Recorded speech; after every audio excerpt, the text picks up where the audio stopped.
भगवान श्री हरि विष्णु को नमन। भगवान श्री हरि विष्णु की जय हो। पुरुषोत्तम मास महात्म्य कथा अध्याय 29 आरंभ। पुण्यशील सुशील विमान से बोले, हे विभो, गोलोक को चलो, यहाँ देरी क्यों करते हो? तुमको पुरुषोत्तम भगवान का सामीप्य मिला है। कर्दर्य बोला, मेरे बहुत कर्म अनेक प्रकार से भोगने योग्य हैं, परंतु हमारा उद्धार कैसे हुआ जिससे गोलोक को प्राप्त हुआ? जितनी वर्षा की धाराएं हैं, जितने तृण हैं, पृथ्वी पर धूलि के कण हैं, आकाश में जितनी ताराएं हैं, उतने मेरे पाप हैं। मैंने यह सुंदर तथा मनोहर शरीर कैसे प्राप्त किया? हे हरि भगवान के प्रिय, इसका अति उग्र कारण मुझसे कहिए। श्री नारायण बोले, कर्दय के इस प्रकार वाणी को श्रवण कर हरि के दूतों ने कहा। हरिदूत बोले, अहो आश्चर्य है, हे देव, आपने इस पद की प्राप्ति का कारण महान साधन कैसे नहीं जाना? हे प्रभु, सब में उत्तम विष्णु का प्रिय महान पुण्य फल को देने वाला पुरुषोत्तम मास नाम से प्रसिद्ध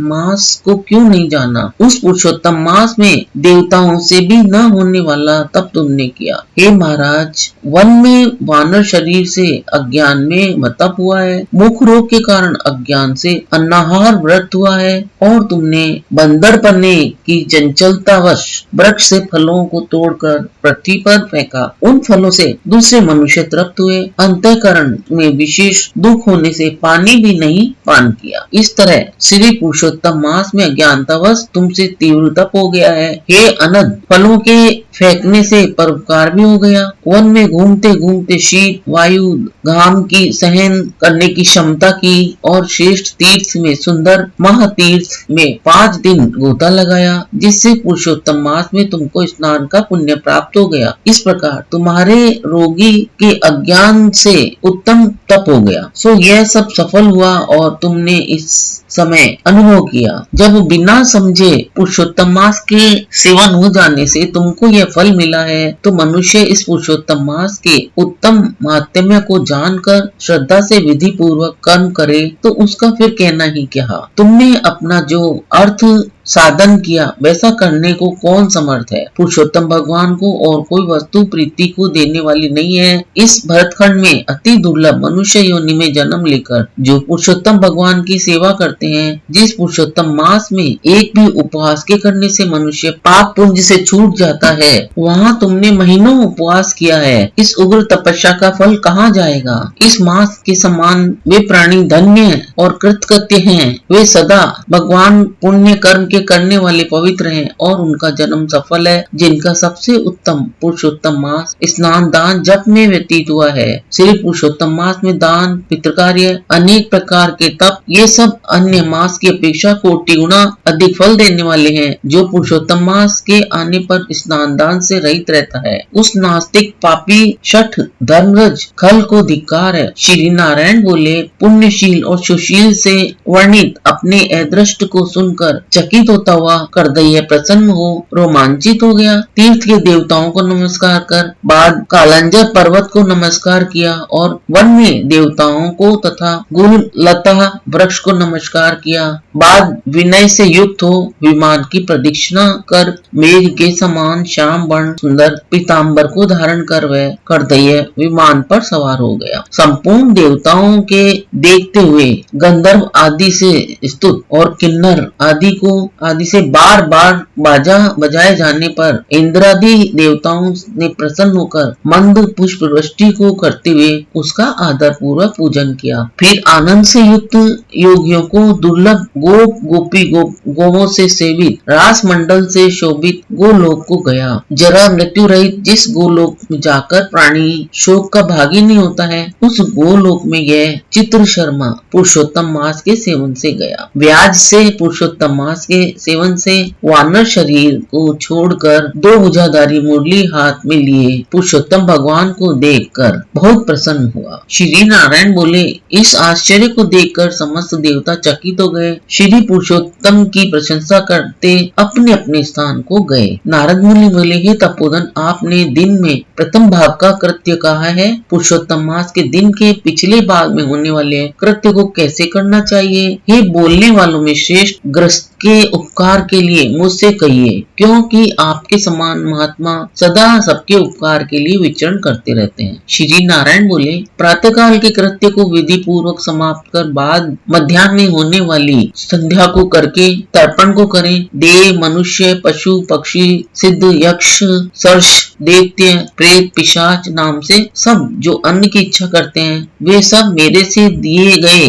अन्न को ग्रहण करें। फिर पंच महायज्ञ को करें, उसके बाद भूत बलि को करें और काक, कुत्ता को श्लोक पढ़ता हुआ बलि देवें। इस प्रकार कहकर समस्त भूतों को पृथक पृथक बलि देवें। फिर विधि पूर्वक आचमन कर प्रसन्न होकर श्रद्धा से अतिथि प्राप्ति के लिए गो दुहने के समय तक द्वार का अवलोकन करें। यदि भाग्य से अतिथि मिल जाए तो बुद्धिमान प्रथम वाणी से सत्कार करके उस अतिथि का देवता के समान पूजन करें और यथाशक्ति अन्न जल से संतुष्ट करें। फिर विधि पूर्वक सब व्यंजन से युक्त सिद्ध अन्न से निकालकर भिक्षु और ब्रह्मचारी को भिक्षा देवें। सन्यासी और ब्रह्मचारी ये दोनों सिद्ध अन्न के मालिक हैं। इनको अन्न न देकर भोजन कराने वाला चंद्रायण व्रत करे। प्रथम सन्यासी के हाथ पर जल देकर भिक्षान देवें तो वह भिक्षान मेरू पर्वत के समान और जल समुद्र के समान कहा गया है। सन्यासी को जो मनुष्य सत्कार करके भिक्षा देता है उसको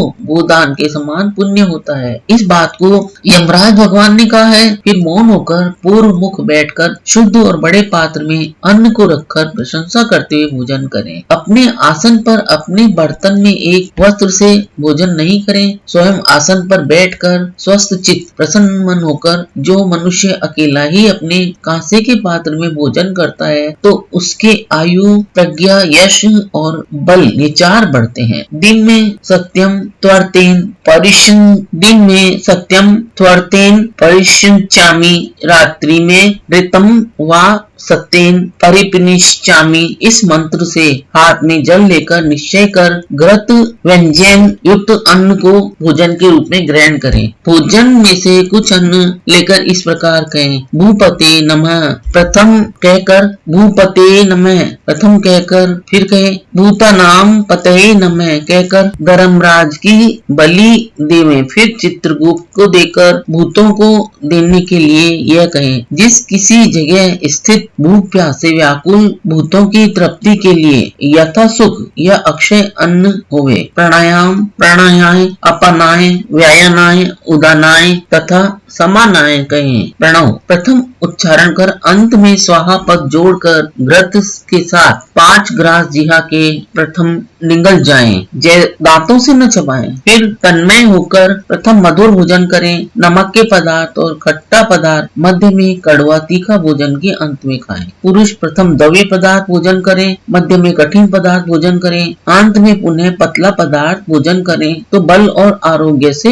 रहित नहीं होता है। मुनि को 8 ग्रास भोजन के लिए कहा है। वानप्रस्थाश्रमी को 16 ग्रास भोजन के लिए कहा है। गृहस्थाश्रमी को 32 ग्रास भोजन का कहा है और ब्रह्मचारी को अपरिमित ग्रास भोजन के लिए कहा है। द्विज को शास्त्र के विरुद्ध भक्ष्य भोजन आदि पदार्थ को नहीं खाना चाहिए। शुष्क और बासी पदार्थ को विद्वानों ने खाने के अयोग्य बताया है। भूत, घृत, दूध को छोड़कर अन्य वस्तु सशेष भोजन करें। भोजन के बाद उस शेष को उंगलियों के अग्रभाग में रखकर अंजलि जल से पूर्ण करें। उसका आधा भाग जल पी जाएं और उंगलियों के अग्रभाग में स्थित शेष को पृथ्वी में देकर ऊपर से अंजलि का शेष आधा जल छोड़ें। विद्वान उसी जगह उस मंत्र को पढ़ता हुआ सिंचन करें। ऐसा न करने से ब्राह्मण पाप का भागी होता है, फिर प्रायश्चित करने से शुद्ध होता है। रोरवे पुण्य नील्य पद्मार बुद्ध निवासिनाम अर्थिना मोदकम दत्त भक्ष्यमुपतिष्ठितु।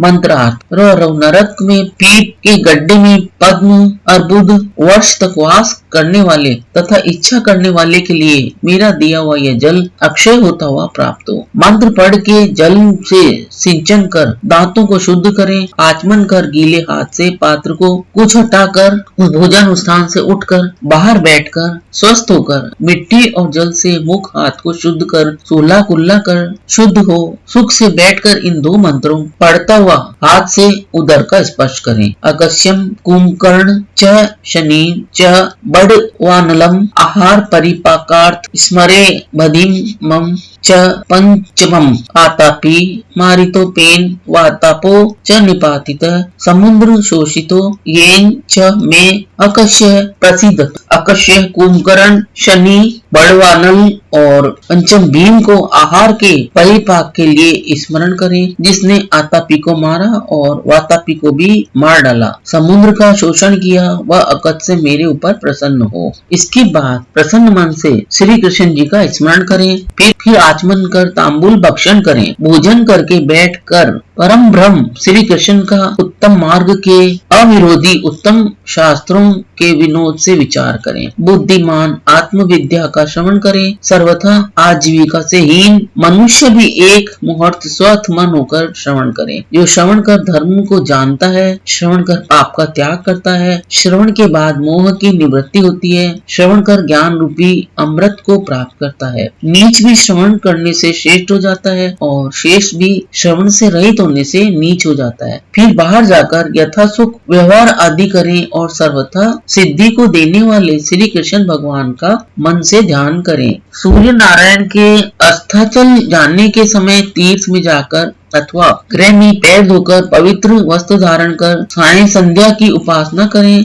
जो द्विजों में अधम प्रमाद से साय संध्या नहीं करता है, गोवध पाप का भागी होता है और मरने पर रौरव नरक को पाता है। कभी समय में न करने पर संकट में मार्ग में हो तो द्विज श्रेष्ठ आधी रात के पहले साय संध्या को करें। जो ब्राह्मण श्रद्धा के साथ प्रातः मध्याह्न और साय संध्या की उपासना करता है, उसका तेज घृत छोड़ने से अग्नि के समान अत्यंत बढ़ता है। सायंकाल में सूर्य नारायण के आधा अस्त होने पर प्राणायाम करें। आपो इष्टा इस मंत्र से मार्जन करें और सायंकाल अग्निश्चर्मा इस मंत्र से आचमन करें और प्रातःकाल सूर्यश्चर्मा इस मंत्र से आचमन करें। पश्चिम मुख बैठकर मौन तथा समाहित मन होकर प्रणय और आहुति सहित गायत्री मंत्र का रुद्राक्ष की माला लेकर तारा के उदय होने तक जप करें। वरुण संबंधी ऋचाओं से सूर्य नारायण का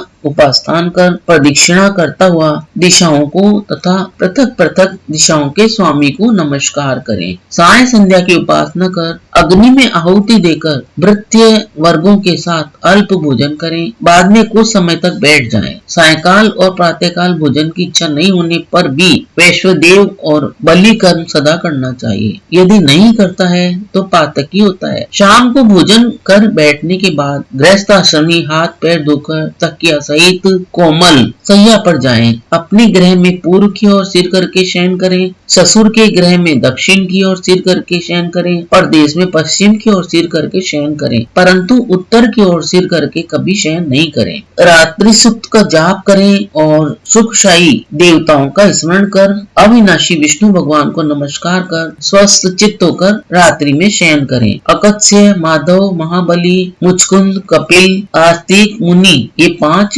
सुखशायी कहे गए हैं। मांगलिक जल से पूर्ण घट को सिर के पास रखकर वैदिक और गरुड़ वैदिक और गारुड़ मंत्रों से रक्षा करके शयन करें। ऋतु काल में स्त्री के पास जाएं और सदा अपनी स्त्री से प्रेम करें। व्रती रति की कामना से पर्व को छोड़कर अपनी स्त्री के पास जाएं। प्रदोष और प्रदोष के पिछले पैर में वेदाभ्यास करके समय व्यतीत करें। फिर 2 पहर शयन करने वाला ब्रह्म तुल्य होने के योग्य होता है। यह सब प्रतिदिन के समस्त कृत्य समुदाय को कहा। गृहस्थाश्रमी भली भांति इसको करे और यही गृहस्थाश्रम का लक्षण है। अहिंसा, सत्य वचन, समस्त प्राणी पर दया, शांति, यथाशक्ति दान करना गृहस्थाश्रम का धर्म का है। पर स्त्री से भोग नहीं करना, अपनी धर्म पत्नी की रक्षा करना, बिना दी हुई वस्तु को नहीं लेना, शहद मांस को नहीं खाना, ये 5 प्रकार का धर्म बहुत शाखा वाला सुख देने वाला है।